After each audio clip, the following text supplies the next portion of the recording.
I wanted this for years. Not this exact moment, but this feeling. What I didn't expect was that it would take a charity pageant, a Gothic doll dress, and my fiance's quiet courage to finally stop waiting. I waited for the right circumstances. A sign from the universe. Something. Anything that would make it okay to want what I wanted, to be who I needed to be. But here's the thing about wanting something desperately and actually doing it. Those are two completely different universes. For years, I'd been stuck in the wanting, paralyzed by it. I'd built an entire fantasy life in my head, scrolled through thousands of images, imagined scenarios, transformations, and moments of revelation. But none of it was real. None of it existed outside my own mind. My name is George. I'm 28 years old. I'm a civil engineer. I spend my days calculating load-bearing capacities and reviewing structural specifications. And I'm a crossdresser. And just like that, everything changed. Let me take you back to all the years before. The years of secret wanting, of carefully curated double lives that existed only in the privacy of my own head. It all started. Maybe 12, maybe 14. There was no single moment of realization, no lightning bolt of clarity. It crept up on me slowly, this fascination with femininity, with the softness and drama and transformation of it all. I'd scroll through fashion blogs and feel something I didn't have words for. Not attraction exactly, but recognition. Like seeing a version of myself that didn't exist yet but could. Should. By my early 20s, the wanting had become constant background noise. I started small. Tentative experiments in the safety of absolute privacy. I bought my first pair of stockings when I was 23. I wore them under my jeans to work one day, hidden completely, and felt like I was carrying the most delicious secret. My skin tingled. My heart raced.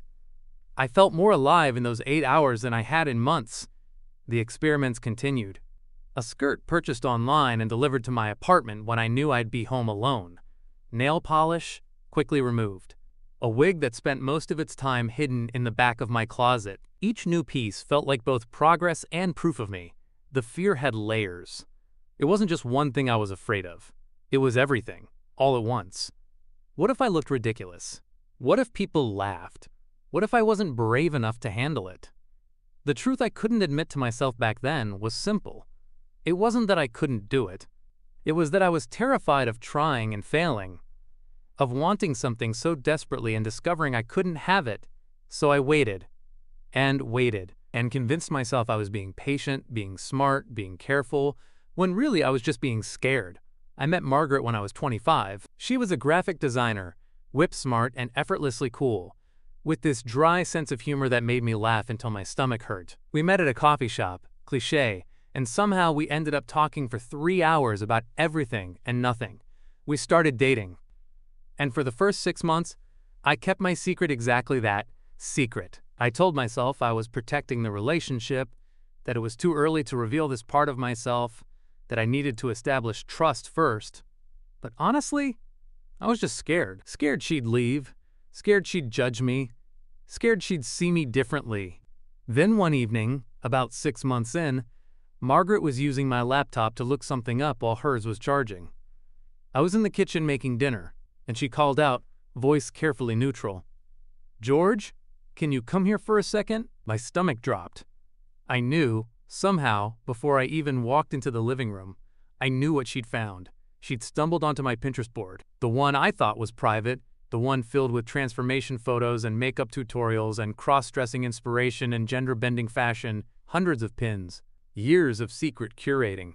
I stood in the doorway, frozen, my mind racing through explanations and excuses and damage control strategies. But Margaret just looked at me with this expression I couldn't quite read and said 2 words. Show me. Not explain this, not what is this, just show me. So I did, slowly, carefully, like I was diffusing a bomb. She listened.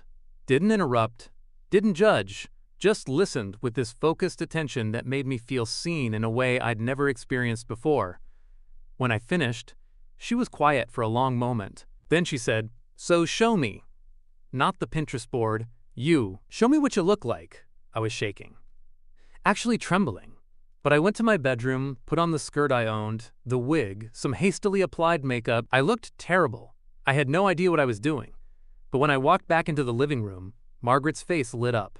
"There you are," she said, like she'd been waiting to meet this version of me all along. Her acceptance felt like oxygen, like I'd been holding my breath for years and could finally exhale. She asked questions, gentle, curious questions about what I wanted, what I'd tried, what I was afraid of. She suggested we go shopping together. She offered to teach me makeup. She made it feel normal, possible, real. But here's the thing. Even with Margaret's complete support, even with her encouragement and enthusiasm and offers to help, I still couldn't take the leap. I still couldn't push myself out into the world. We'd have these wonderful evenings where she'd help me get dressed up, where we'd practice makeup and giggle over bad contouring attempts, but it was always private, always safe, always just the two of us. Margaret would suggest things, and I'd always have an excuse. Too risky, not ready, maybe later, maybe someday. She never pushed. Never made me feel bad about my hesitation, but I could see it in her eyes sometimes. This gentle frustration, this wish that I could give myself what I so clearly needed. The excuses piled up like layers of sediment, each one feeling legitimate in the moment, each one another brick in the wall I had built around my own potential. Meanwhile, years slipped by. 25 became 26, became 27, became 28. The desire didn't diminish. If anything, it grew stronger, more insistent, more painful in its unfulfillment. But so did the fear. The longer I waited, the more the waiting itself became proof that I couldn't do it. That I wasn't the kind of person who actually followed through, who actually took risks, who actually became who they needed to be. I was waiting for someone to give me permission. Permission from the universe, from society, from some future version of myself who had magically acquired all the courage I lacked. I was waiting for external validation to override my internal doubt. But permission doesn't work that way. No one was going to show up at my door with a certificate declaring I was officially allowed to be myself. No cosmic sign was going to appear granting me access to my own life. I knew this, intellectually. But emotionally, I was still waiting. And then Margaret stopped waiting for me to be ready. She just decided for me. It was a completely ordinary Tuesday. I remember that specifically because of how unordinary the evening became. I'd gotten home from work around 6:30, changed into sweatpants and a t-shirt, heated up leftover pasta for dinner. By 8 o'clock, I was in my home office, reviewing engineering specifications for a bridge project, completely absorbed in calculations and load ratings. Margaret had been quieter than usual during dinner. Not withdrawn exactly, but I could tell she had something on her mind. She got this particular expression when she was planning something, this barely suppressed excitement mixed with mischief. I'd learned to both love and be slightly wary of that look. Around 8:30, she appeared in the doorway of my office. I looked up from my computer, and there it was, the expression. "I did something," she said. No preamble. Just, I did something. My first thought was incredibly mundane. She'd bought something expensive, or planned a surprise trip, or adopted a cat without telling me first. She took a breath, and I swear I could see her gathering courage, which made no sense because Margaret was one of the most confidently self-assured people I'd ever met. Then she said it, all in a rush. "I signed you up for a charity pageant. You—" I started, then stopped. Started again. "You signed me up for a what?" "A charity pageant. A support community for people who got kicked out of their homes, for being different, for being real and true to their feminine side. All funding will be donated towards housing and counseling services." My heart was pounding, not entirely from panic. There was something else mixed in there, something that felt dangerously close to excitement. "Margaret, I can't." She cut me off. "The entry fee is non-refundable. I already paid it, so technically you're already committed." Her voice softened. "George, you've been waiting for a reason. This is it. For people who got kicked out by their families, who have nowhere to go, who need help.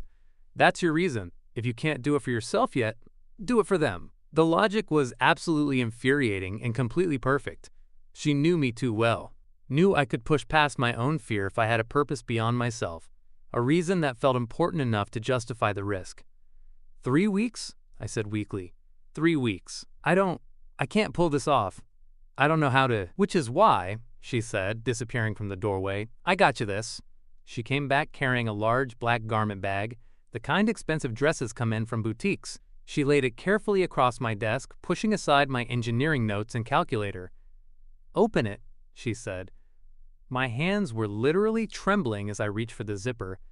I pulled it down slowly, and the fabric inside revealed itself inch by inch.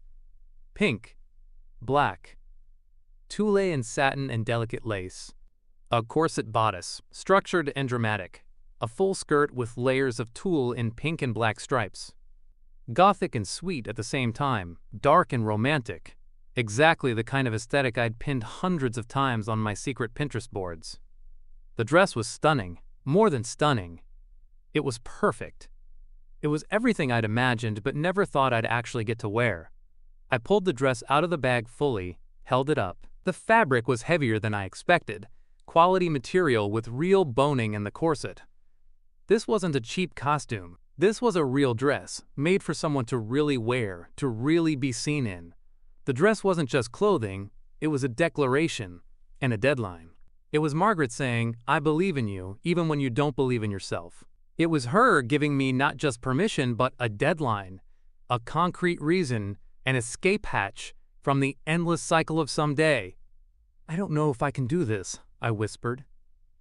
"I know you can," Margaret said, "and that's going to have to be enough for now." The next 3 weeks were a blur of preparation and panic attacks and small victories and moments where I almost backed out but didn't. The first shopping trip was the following Saturday. Margaret dragged me to a department store, confidently leading me to the lingerie section while I tried to look like I belonged there. We bought stockings, thigh-high with pink and black stripes to match the dress. We bought shapewear that Margaret promised would help create the right silhouette. We bought the most ridiculous platform Mary Jane shoes I'd ever seen. 5-inch heels, chunky platforms, absolutely impossible to walk in. "We'll practice," Margaret assured me as I wobbled around the shoe department looking like a baby deer on ice. She was right about the practice. For the next 3 weeks, I spent at least an hour every evening walking around our apartment in those shoes. At first, I could barely make it from the living room to the kitchen without grabbing furniture for support. But gradually, slowly, my body learned. My balance improved. My steps became more confident. The pageant was 2 days away. I was as ready as I was ever going to be. Which is to say, not ready at all, but out of time to prepare. Saturday morning arrived like a deadline I couldn't escape. I woke up before my alarm on Saturday morning, my stomach churning with nerves. Margaret was already awake, sitting up in bed with her phone, scrolling through the pageant schedule and checklist she'd created. "Big day," she said, looking over at me with a mixture of excitement and concern. I nodded, not trusting myself to speak. But Margaret had anticipated this. She'd set the alarm for early enough that we wouldn't be rushed, late enough that I couldn't spend hours spiraling in anxiety. We had exactly enough time to get ready and get to the venue. Breakfast was impossible. I managed half a piece of toast and some coffee that sat heavy and acidic in my stomach. Margaret ate calmly, talking through the schedule, reminding me of the plan, keeping me focused on logistics instead of fear. We arrived at the venue around 10:30. The pageant wasn't starting until 2, but the organizers wanted contestants there early for preparation. The theater was beautiful, an old restored playhouse with Art Deco details and rich red curtains. Backstage was controlled chaos.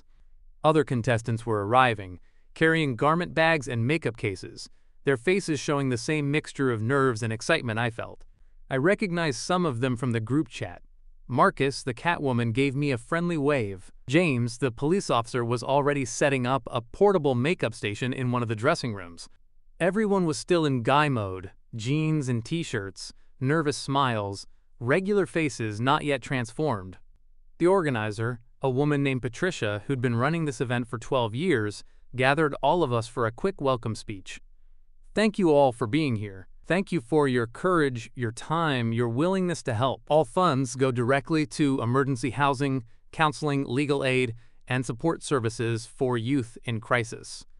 You're not just getting dressed up today, you're changing lives." We dispersed to claim dressing areas and begin the long process of becoming our stage personas. Margaret had secured us a good spot near a large mirror with excellent lighting. She'd brought what looked like a professional makeup artist's entire kit: brushes, sponges, palettes, setting sprays, body paint, tools I couldn't even name. I sat down in the folding chair she'd set up and looked at my regular face in the mirror, the last time I'd see George for a while. "Ready?" Margaret asked. "No," I said honestly. "But let's do it anyway." The transformation started with removal. Margaret had brought an electric razor, better than the regular razor I'd planned to use, she explained. She'd thought of everything. I'd shaved that morning, but there was still stubble, still the shadow of masculinity on my jaw and upper lip. The electric razor buzzed away the hair, leaving my skin smoother than it had been in years. I watched in the mirror as my face changed, became younger, softer, more androgynous. I dried off carefully, moisturized like Margaret had instructed, put on the robe she'd packed. When I came back to our station, she'd laid out all the supplies in careful order: body paint, corset, stockings, dress, wig, makeup. Each element a step in the transformation. "Okay," she said, "let's build a doll." Margaret started with the body paint. She'd practiced this enough times that her movements were confident, efficient. The paint was cold against my skin, thick and strange feeling as she spread it in smooth, even layers. "Stay still," she murmured, concentrating on her work. "This needs to be even." I watched in a hand mirror as she worked on my upper body. My skin was disappearing, being replaced by something else, something doll-like and beautiful and not quite human. The paint dried quickly, leaving a matte finish that looked exactly like painted porcelain. Then came the cracks. The effect was stunning, unsettling, and beautiful at the same time. I looked like I'd been carefully broken and carefully repaired, like art that acknowledged its own fragility. The corset was black satin with pink lace details, boned and structured, and absolutely unforgiving. Margaret helped me step into it, then began the process of lacing it up the back. "Breathe out," she instructed. I did, and she pulled the laces tight. The compression was immediate and intense. Not painful, but definitely restrictive. I couldn't slouch, couldn't hunch, couldn't hide in the comfortable curve of rounded shoulders. The corset forced me upright, forced my posture perfect, forced my presence. "Too tight?" Margaret asked. I took a careful breath. I could breathe, but it felt different, deliberate, conscious. "It's okay. You look incredible," she said, tying off the laces. "Look." I turned toward the full-length mirror. The body paint, the corset, the transformation already underway. My waist looked impossibly small. My shoulders looked broader but somehow more elegant. The cracks in the porcelain paint caught the light, creating depth and dimension. This was really happening. I was really doing this. The stockings came next. Thigh-high, pink and black striped, with little bows at the top. The stockings transformed my legs, made them look longer, more shapely, more feminine. I pointed my toes in them, turned my ankle, watched the stripes create patterns of movement and color. Then the dress. Margaret unzipped it fully, helped me step into it. The layers of tulle were voluminous, taking up space, demanding attention. She pulled the bodice up, began lacing it over the corset, adjusting and tightening until it fit perfectly. The dress was heavier than it looked. The tulle skirt stood out on its own, supported by layers of crinoline underneath. When I moved, it swished and bounced, creating movement and drama. I touched the fabric, ran my hands over the satin bodice, felt the delicate lace details. The platform Mary Janes were last. 5-inch heels, chunky platform soles, black patent leather with pink bows. I'd practiced in these for weeks, but putting them on now, fully dressed, fully transforming into someone else, they felt different, more significant, more real. Margaret helped me stand. I took a few careful steps. The dress swished around my legs. The heels clicked on the floor. I caught my reflection in the mirror and stopped, staring. Even without the makeup and wig, I was already someone else. Someone braver, someone more visible, someone more myself. "Almost there," Margaret said softly. "Come sit. Time for your face." Margaret gestured to the chair, and I sat carefully, mindful of the dress and corset and unfamiliar logistics of having this much fabric around me. She'd set up her makeup station like a professional. Brushes organized by size, palettes arranged in order of use, reference photos of the look she'd been practicing. "Close your eyes," she said. "Trust me." I surrendered completely to the process. Eyes closed, breathing carefully around the corset, feeling her hands on my face, the cool touch of primer, the soft brush of foundation lighter than my own skin tone to match the porcelain body paint, powder to set it, then the eyes, false lashes and eyebrows next, reshaping them with pencil and powder, creating a more arched, defined shape than my natural brows. She added the cracked doll details to my face. Finally, my lips. I felt her line them first, carefully tracing and slightly overdrawing to make them look fuller. "Almost done," she murmured. "Stay still just a little longer." The wig was next. I felt her place it on my head, adjust it, pin it down securely. The weight of synthetic hair settled around my shoulders.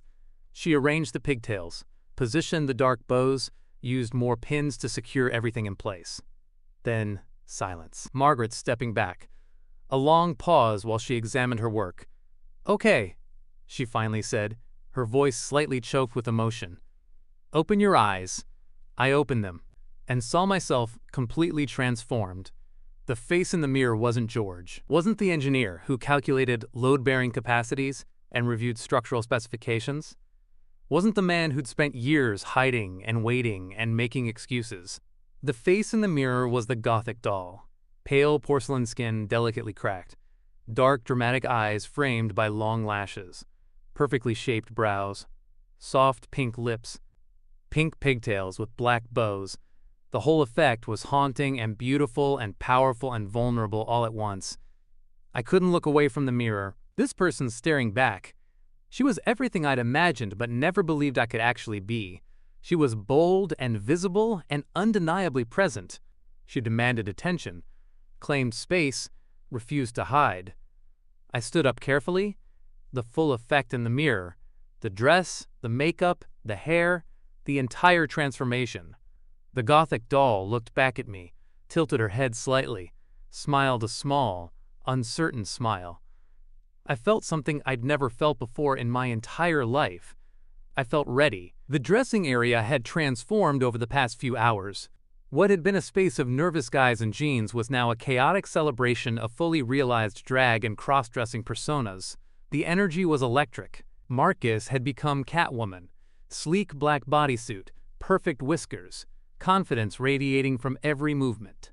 James was a camp police officer, complete with handcuffs, a whistle, and an exaggerated swagger. David's steampunk look was incredible. Goggles, corset vest, layered skirts with gear details, the whole aesthetic executed perfectly.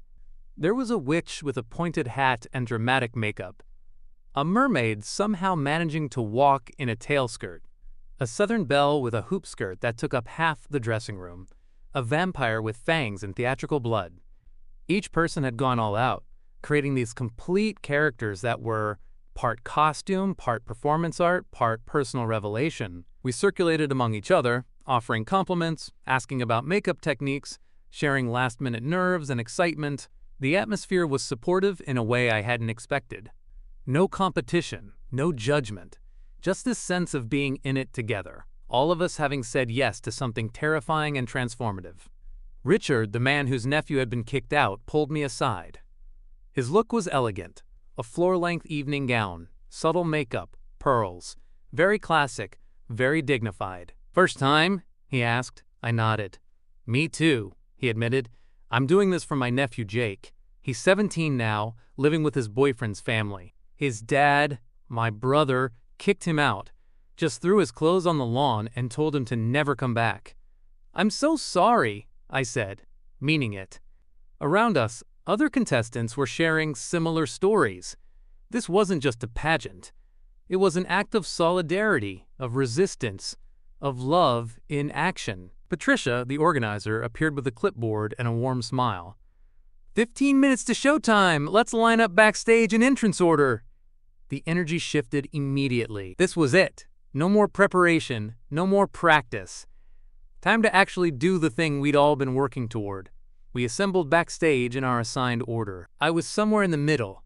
Not first, thank God, not last. The curtain was closed, but I could hear the crowd gathering on the other side. Voices, laughter, the shuffle of people finding seats. I peeked through a gap in the curtain. The theater was filling up fast, hundreds of seats, most of them already occupied. Families, friends, supporters, and all. Somewhere out there was Margaret. I scanned the crowd, trying to find her, needing that anchor point. There, third row, aisle seat, just like she'd said she'd be. She was looking toward the stage, anticipation on her face. Completely unaware I could see her, my heart was pounding so hard I could feel it in my throat, in my ears, in my fingertips.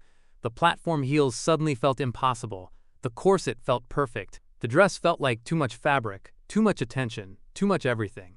I could still back out, could claim sudden illness, could disappear into the bathroom and hide until this was all over, could let the fear win one more time.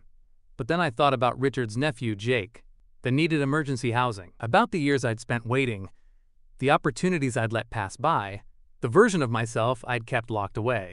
And I thought about Margaret, sitting in that third row seat, believing in me, even when I didn't believe in myself. The house lights dimmed.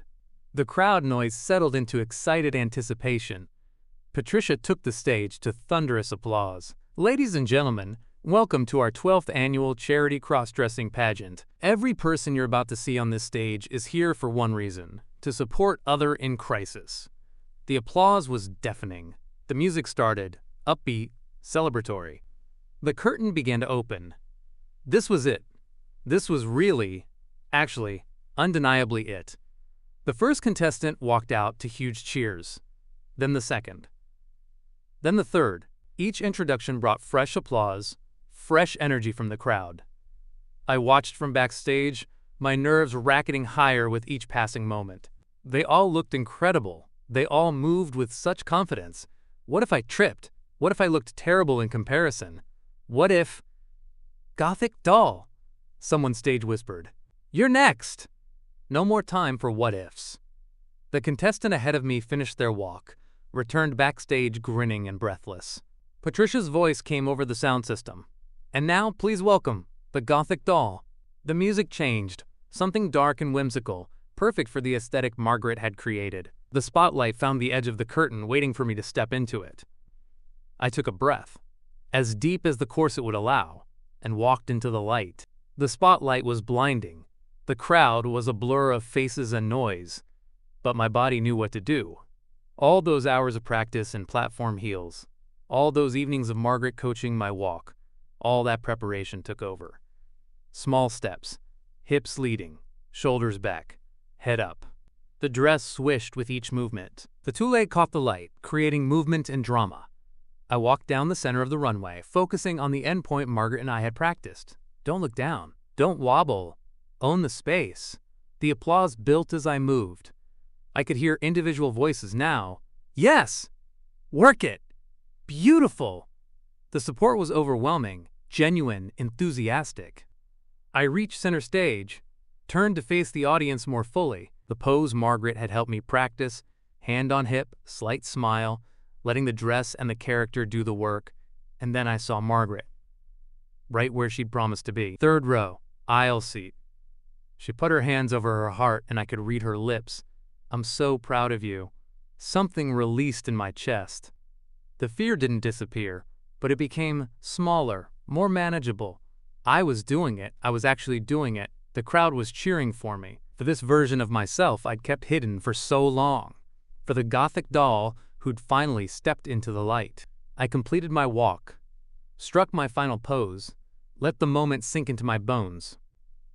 The applause followed me as I walked back up the runway, as I disappeared behind the curtain, as I collapsed against the wall backstage with my heart racing and my hands shaking and this wild, disbelieving joy flooding through me. I'd done it. The first part was done. And somehow, impossibly, I wanted more. After all the contestants had made their entrance walks, the pageant moved into its interactive portions. Games, challenges, talent segments designed to be equal parts entertaining and fundraising opportunities. The first challenge was a dance-off. Next was a Q&A portion where audience members could submit questions. Some were silly. What's your beauty secret? I answered deadpan. Therapy and good lighting. The crowd laughed. The final challenge was a talent portion. Some people sang. Some did comedy routines. Some performed elaborate reveals or quick changes. When my turn came, I kept it simple. My talent, I said, is walking in these heels without dying. Watch. I did a runway walk across the stage, added an exaggerated stumble for effect, caught myself dramatically, finished strong. The crowd cheered like I'd performed a miracle. After all the games and performances, Patricia brought all of us back on stage for a final moment. We stood in a line, this ragtag group of men in dresses and makeup and wigs, all of us sweaty and exhilarated and slightly in disbelief that we'd pulled this off. "Before we announce our winners," Patricia said, she turned to address us, the contestants. "Each of you stepped out of your comfort zone tonight. Each of you chose to be visible, to be vulnerable, to use your courage for something bigger than yourselves. On behalf of every young person you're helping tonight, thank you." Then the results session, Patricia let the applause settle before continuing with the awards ceremony. "And now," Patricia announced, "it's time to recognize our top 3 contestants of the evening." Third place was announced first, the witch. Absolutely deserved. Her look had been stunning, her performance charismatic. She accepted her trophy with a dramatic bow and a cackle that had the audience laughing. Then a pause. Patricia smiled at all of us, drawing out the suspense. In second place, the Gothic doll. For a moment, I didn't process it.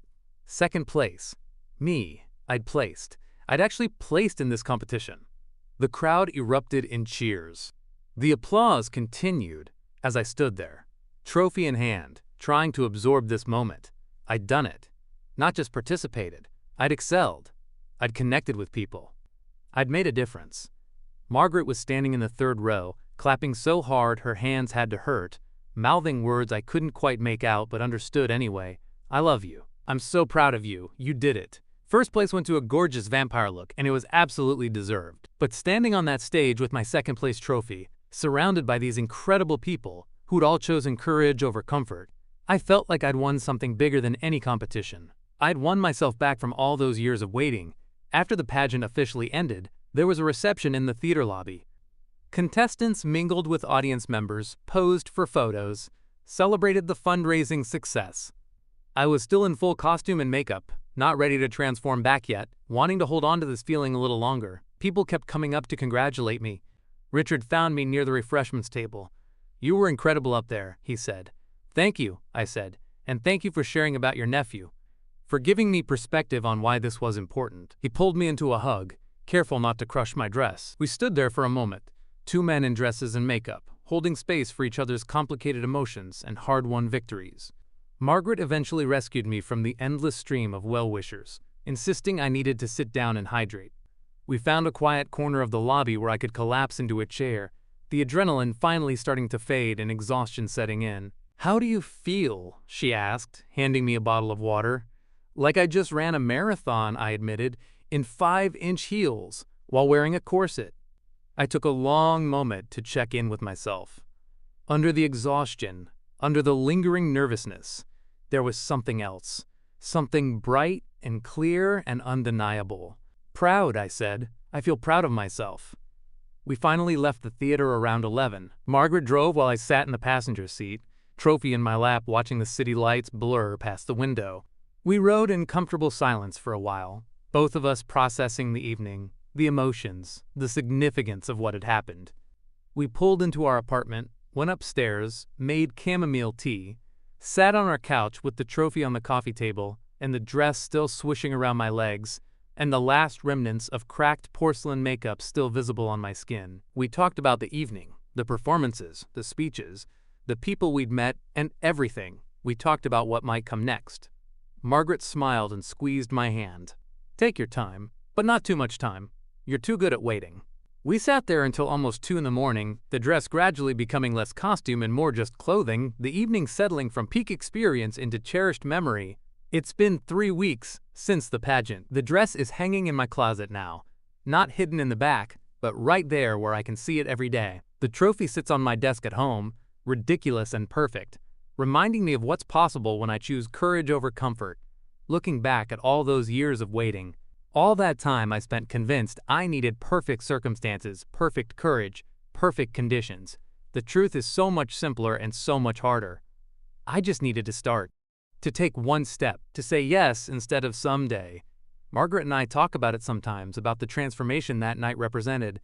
Not just the physical transformation into the Gothic doll, but the internal one, the shift from waiting to doing, from hiding to being seen, from fear to action. You know what the best part was? I asked her a few days ago. Not the applause, not even the trophy. The best part was that it happened. That I didn't wait anymore. That I let myself have this. She smiled, the same mischievous smile she'd had that Tuesday evening when she told me she'd signed me up. I told you you'd fly. The truth is that the perfect moment doesn't exist. The perfect circumstances won't arrive. But this moment, this imperfect, uncertain, slightly terrifying present moment, it's real. It's here. It's yours if you want it. Thank you for listening. Thank you for being here. If stories like this matter to you, stories about courage, identity, and becoming, this is what the Gender Diary is for. Because this story, it's far from over. Your someday is today. Your moment is now. Don't wait another year, another month, another day.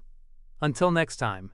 The end. The Gender Diary exists to light that path with shared stories. Whether you found connection in this narrative, you're on your own journey of gender exploration, or you're here seeking understanding, your subscription fuels our mission. Every subscriber empowers us to keep illuminating these authentic experiences for our community. Kindly drop a comment below. Your voice adds to the tapestry of experiences that makes this space meaningful. Until our next story unfolds.